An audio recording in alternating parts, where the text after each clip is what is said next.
Get ready to color your holiday baking. Today, it's vibrant green and red colored gingerbread cookie dough, bursting with holiday spices. I'm doubling the recipe for extra cookies, but the listed measurements are for one batch. Let's celebrate the season and bake together. I start with 3 cups of all-purpose flour.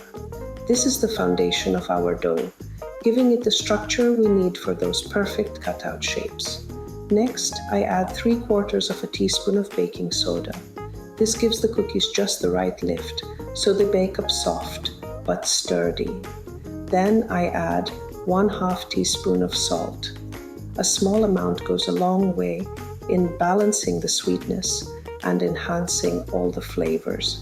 Now for the spices, this is where the holiday magic happens. I start with 1 teaspoon of ground cinnamon to bring warmth and coziness to every bite. Next, I add 1 teaspoon of ground ginger for a bit of festive zing that elevates the flavor profile. Then there's 3/4 of a teaspoon of ground cloves, which adds a rich, spicy depth. Finally, I mix in 1/2 teaspoon of ground nutmeg, rounding out the aroma and creating that unmistakable holiday scent that fills the kitchen with cheer. I whisk the dry ingredients to blend spices and baking soda, guaranteeing perfect flavor. For a smoother texture, sifting works wonders. Once combined, I set the bowl aside. Now for the wet ingredients. In a medium-sized bowl, I start with 1 large egg.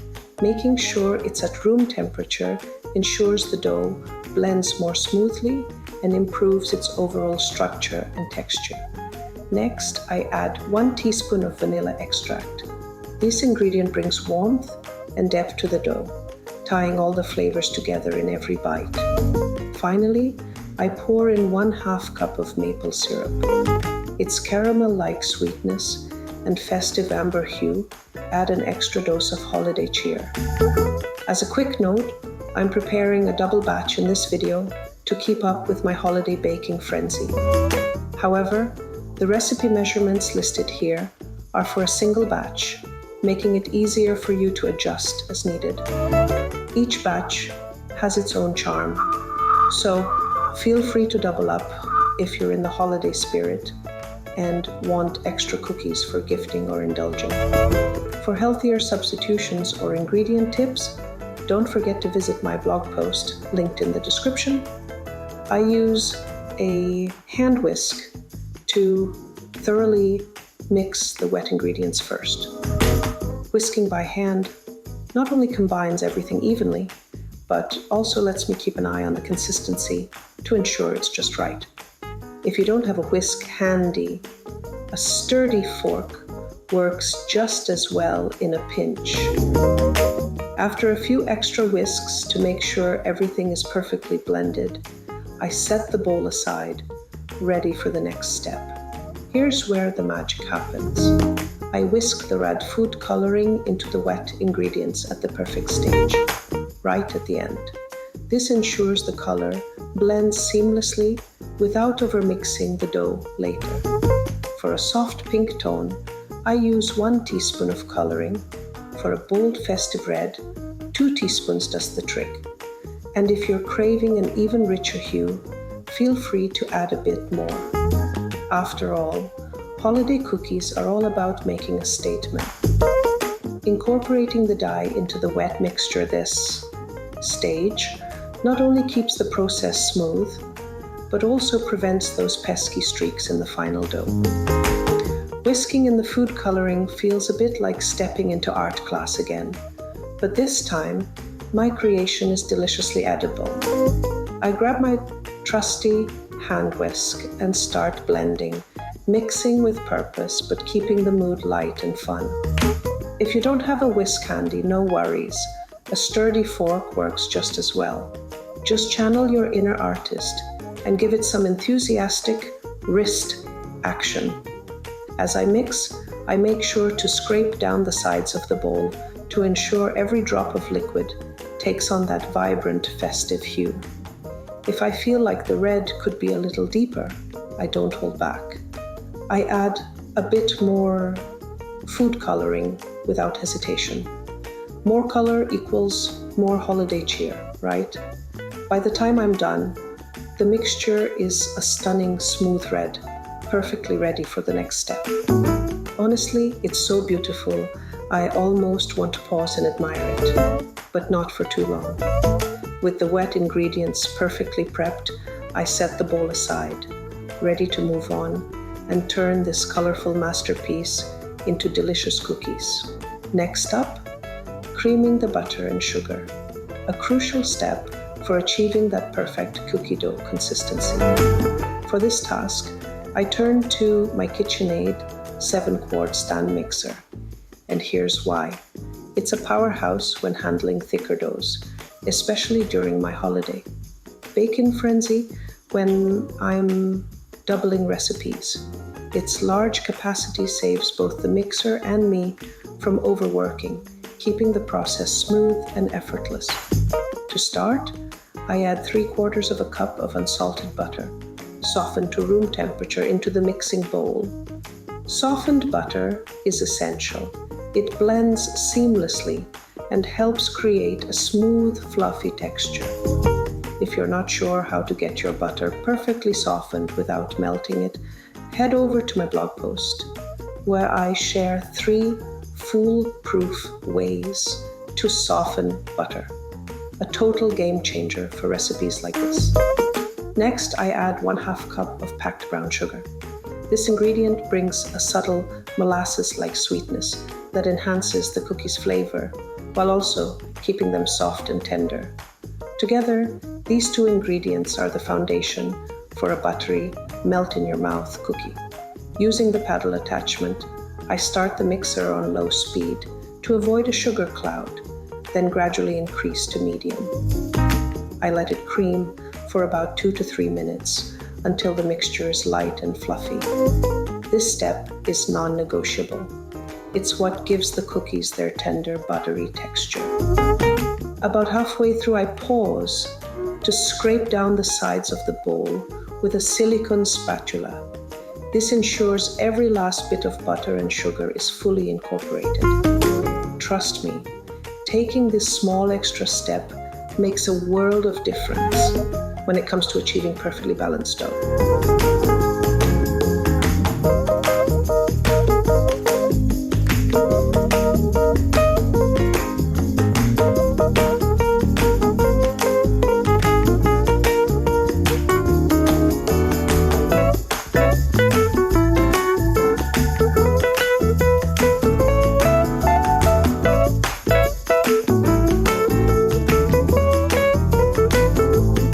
Next, I pour in the wet ingredients, the egg, maple syrup, vanilla, and food coloring mixture.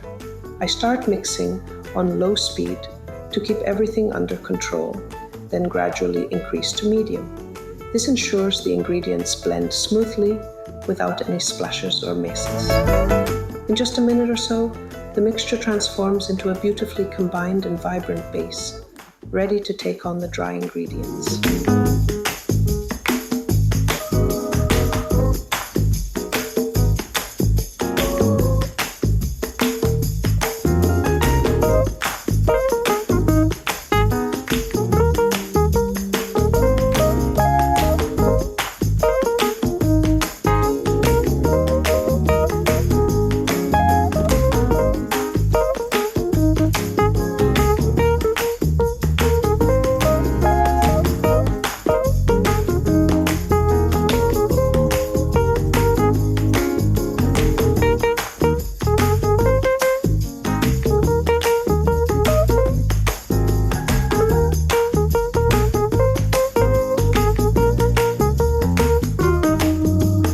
Now, it's time to bring in the dry ingredients, and this is where everything starts coming together. I add the dry mixture gradually, about 1/3 at a time, while keeping the mixer on low speed. This slow addition is key. It prevents a flour explosion. Trust me, I've had my share of flour-covered counters and ensures the dough comes together evenly without overworking it. Keeping the speed on low is important here. The mixer will eventually do its work and incorporate everything beautifully. With thick dough like this, increasing the speed can put unnecessary strain on the mixer. And you definitely don't want to risk burning out the motor, especially during holiday baking season. Now, if you don't have a standalone electric mixer, don't worry. You can still make this dough, but it might take a little elbow grease. Start by incorporating the flour into the wet ingredients with a sturdy wooden spoon. Once it starts to come together, you can switch to mixing it with your hands. But fair warning, in my humble opinion, you probably won't want to tackle more than one batch this way, unless you're looking for a full upper body workout. Trust me, your arms will thank you for investing in a mixer someday. As the dough begins to thicken, I keep a close eye on the texture. The goal is a dough that holds together without being sticky or crumbly.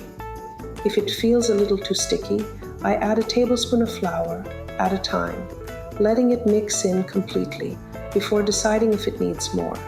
On the flip side, if it feels too dry or crumbly, a small splash of milk can do wonders to bring it back to the perfect consistency. I like to stop the mixer occasionally to scrape down the sides of the bowl with a silicone spatula. This ensures every bit of flour and spice gets incorporated evenly into the dough. By the end, the dough should be firm yet pliable, easy to work with, and ready to roll out after chilling. This is the moment where I know the magic is about to happen, because a well-prepped dough is the secret to cookies that roll, cut, and bake like a dream. Once the dough is perfectly mixed and ready to chill, there's one last thing to tackle, the paddle attachment. It's like a magnet for every last bit of dough. And let's be honest, leaving any behind feels like a crime against cookies. I grab my trusty silicone spatula and start by scraping off the bulk of the dough stuck to the paddle. I like to work from the edges inward, making sure I don't miss any of those stubborn spots in the crevices. For the final touch, I run the spatula along the flat side of the paddle to get every last smidge. If you're feeling extra indulgent, this is the perfect time for a little taste test, because quality control is a baker's prerogative.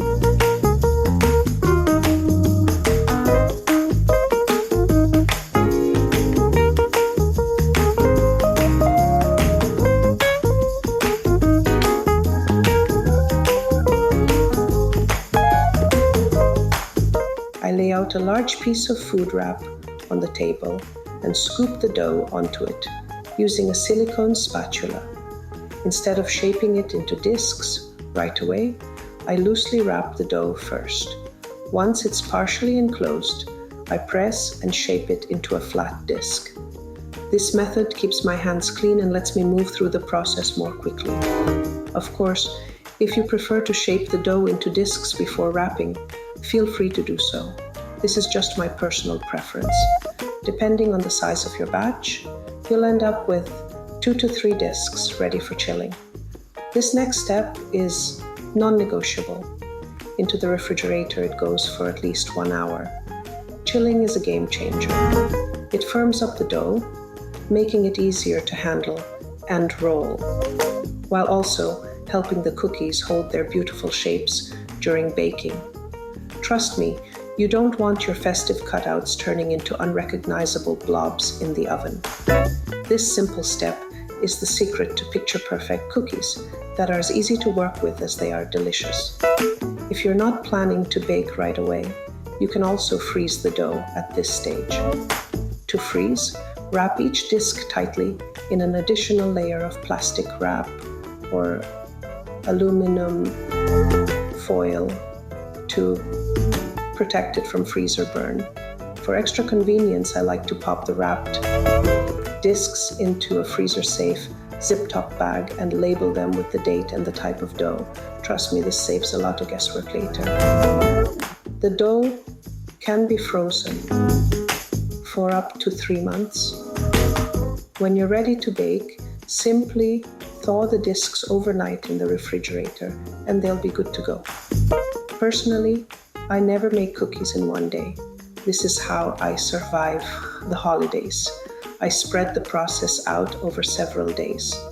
One day is dedicated to making and chilling the dough, another to rolling, cutting, and baking the cookies, and finally a day, or even 2, for decorating.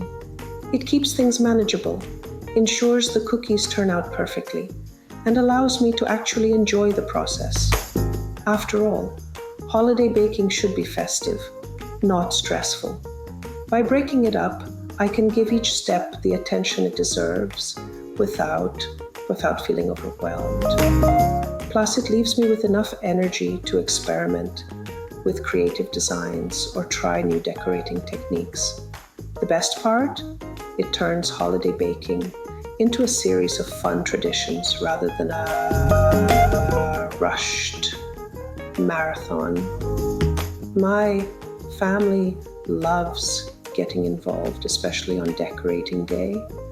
It's a great way to make memories and share laughs while creating something beautiful and delicious.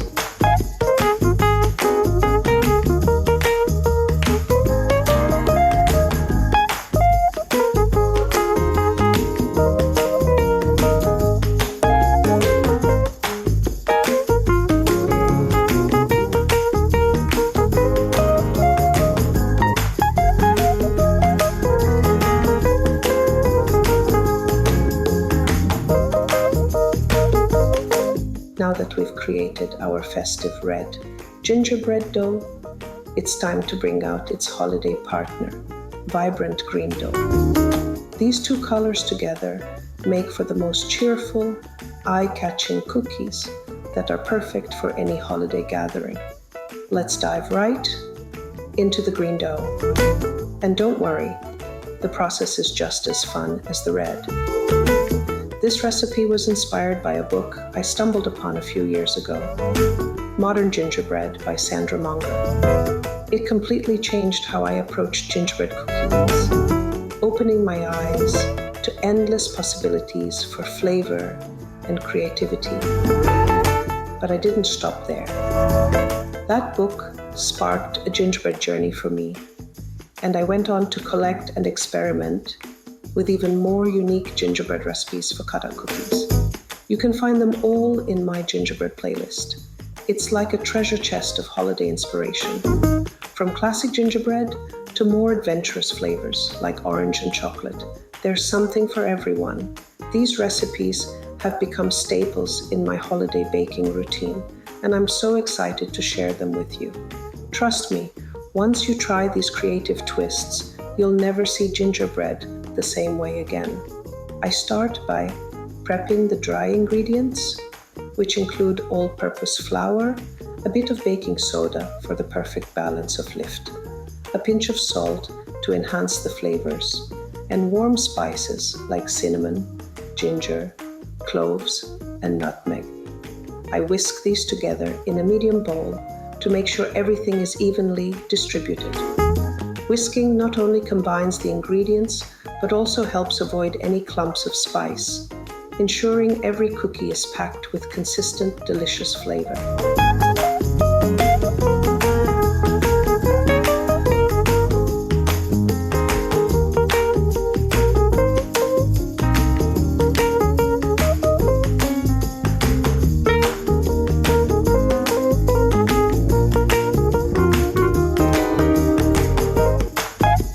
Now, onto the wet ingredients. In another medium bowl, I combine 1 large egg, vanilla extract, and maple syrup. And just like in the red gingerbread recipe, this is where the color magic happens. I'm making a double batch here too, because let's be real, 1 batch of cookies during the holidays is never enough. For the green dough, I start with 1 teaspoon of food coloring for a soft pastel look, or 2 teaspoons for that bold, Grinch-approved green. Feel free to go wild. If you're aiming for a shade so dramatic it could light up a tree, just add a little more food coloring. Who says cookies can't steal the show? I whisk everything together until the color is fully incorporated, creating a smooth, beautiful green base that's ready to meet the dry ingredients. And why add the color now, you ask?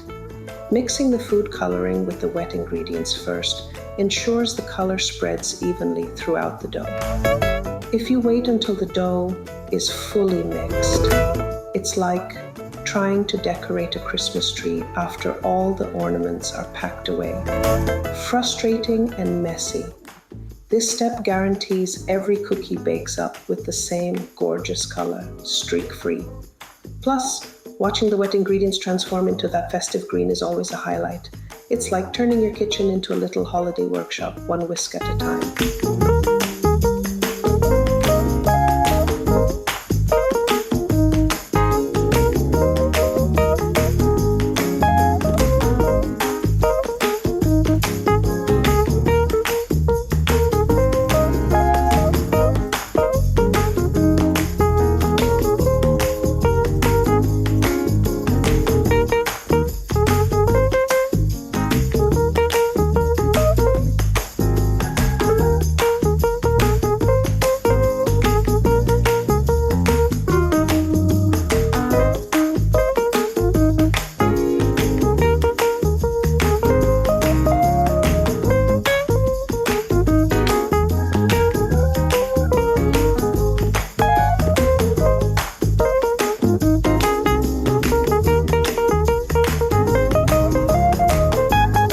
I hope you're loving the process of making this vibrant colored gingerbread dough as much as I am. If you're enjoying this recipe, don't forget to hit that like button, subscribe, and tap the bell so you'll never miss any of my festive baking fun.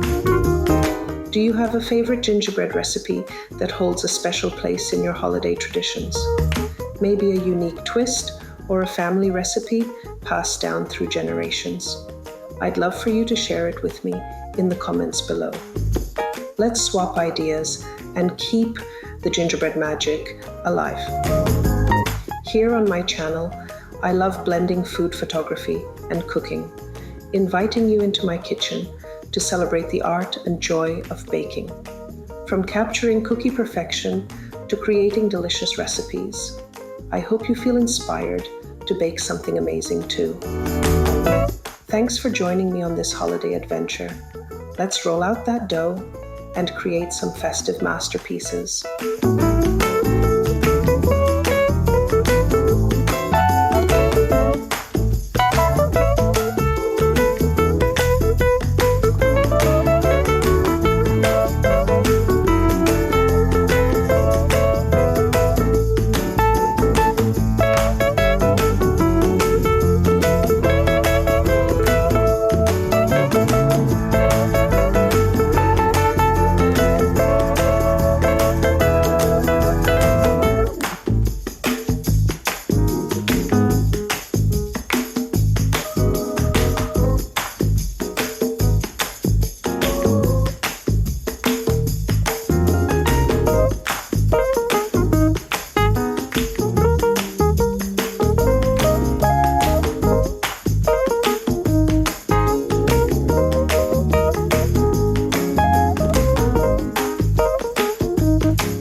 Now it's time to cream the butter and sugar. I use my KitchenAid 7-quart stand mixer, and let me tell you, it's an absolute workhorse. Especially for double batches, like the one I'm making today, the large capacity saves me from overworking both the dough and the motor. I add softened, unsalted butter and packed brown sugar to the mixing bowl and start creaming them together with the paddle attachment. First, I keep the mixer on low to avoid a sugar cloud, then gradually increase the speed to medium. After about 2 to 3 minutes, the mixture becomes light and fluffy, the perfect base for our cookies. Once the butter and sugar are ready, I scrape down the sides of the bowl with a silicone spatula to make sure everything is evenly mixed. Then I pour in the wet ingredients, the egg, maple syrup, vanilla, and green food coloring mixture. I mix it on low to start, then gradually increase to medium speed until everything is smooth and fully incorporated.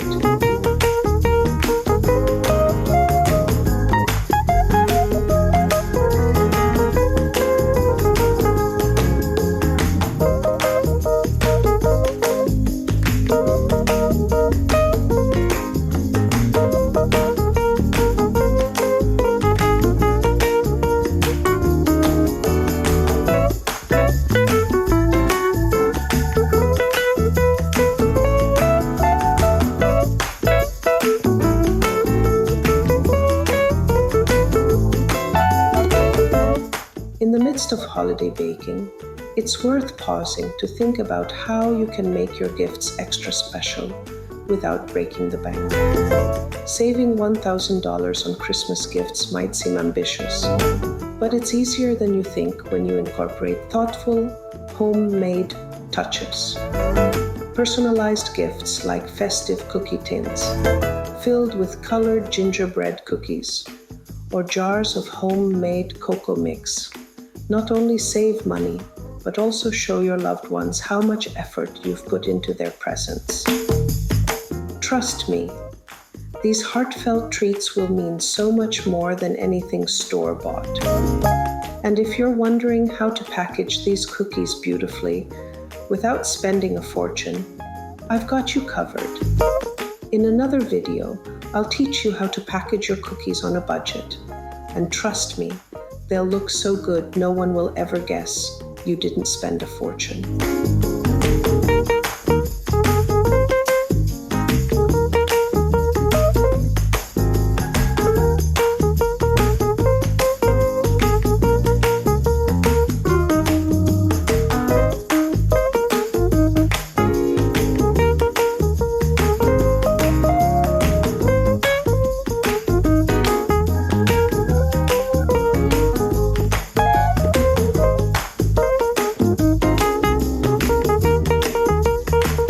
Next, it's time to bring the dry ingredients into the mix. And this is where the dough really starts to come together. I add the dry mixture gradually, about 1/3 at a time, to the wet ingredients already in the bowl. Keeping the mixer on low speed is essential here, not just to avoid a flour explosion that could turn your kitchen into a snow globe, but also to ensure the ingredients incorporate evenly. Trust me, cleaning flour off your ceiling isn't exactly festive. So, take it slow. Now, I'll be honest, at this stage, I'm all about letting my mixer take the spotlight. I leave it on low speed and let it do its job at its own pace. There's no rush here. And you'll be amazed at how your trusty little helper methodically transforms the ingredients into a beautiful, even dough. It's like magic, but with less wand waving and more paddle attachment action. As the mixer works its magic, the dough will start to thicken and transform into that beautiful, pliable consistency we're aiming for. It's important to resist the temptation to crank up the speed, especially with this thick dough. High speed might save a few seconds but could easily burn out the motor on your mixer. And let's face it, your mixer is working hard enough already. No need to push it to the brink during holiday baking season.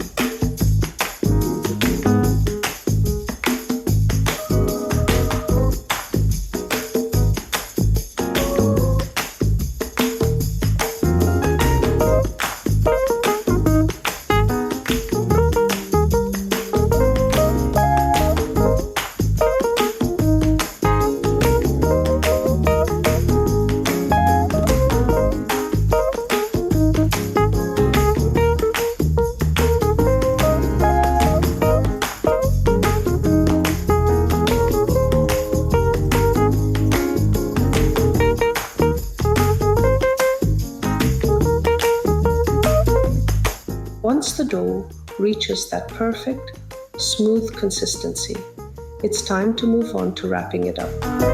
just like I did with the red gingerbread dough earlier. Wrapping is a small but crucial step in the cookie making process that sets you up for success later. Here's how I do it. I start by laying out a large piece of food wrap on the counter, making sure it's big enough to fully enclose the dough. Then, using my trusty silicone spatula, I scoop the dough directly onto the center of the wrap. This tool is a lifesaver, ensuring I get every last bit of dough from the bowl without making a mess. Now here's where my little trick comes in handy. Instead of shaping the dough into a disc right away, I loosely fold the food wrap over the dough, tucking it in just enough to cover. This step might seem small, but it's a game changer. It keeps my hands clean and lets me work faster. Plus, if you're like me and juggling a dozen holiday baking tasks at once, anything that saves time and minimizes cleanup is a win. Once the dough is securely wrapped, I shape it into a neat flat disc by pressing down gently through the food wrap. Why a disc, you ask? Flattening the dough at this stage makes rolling it out later so much easier and more uniform. No more struggling with a lumpy, uneven block of dough. This simple prep step sets you up for smooth rolling and perfectly even cookies. Depending on the size of the batch, I usually end up with 2 or 3 discs. For this video, I'm working with a double batch, so I'm wrapping up even more dough than usual. And trust me, it's worth it. Having extra dough means more cookies to share, decorate, or just enjoy with a cup of tea. Here's a personal tip. If you're baking with kids, this step is a great way to involve them without too much chaos. My daughter loves helping me scoop and wrap the dough, and it's one of those little moments that makes holiday baking extra special. It might not be the fastest method, but it's definitely the most heartwarming. Plus, it keeps her entertained and away from sneaking spoonfuls of dough. Well, for the most part. With all the discs wrapped and ready, I pop them into the fridge to chill. This is the step where the dough gets some much needed downtime, firming up to make rolling and cutting a breeze. And don't forget, at this point, you can also freeze the dough if you're planning ahead. Just wrap the discs in an extra layer of foil or place them in freezer-safe bags. Label them clearly, and they'll keep beautifully for up to 3 months. This way, you can prep dough ahead of time and bake fresh cookies whenever you need them. It's one of my favorite holiday hacks that keeps the season feeling manageable and stress-free.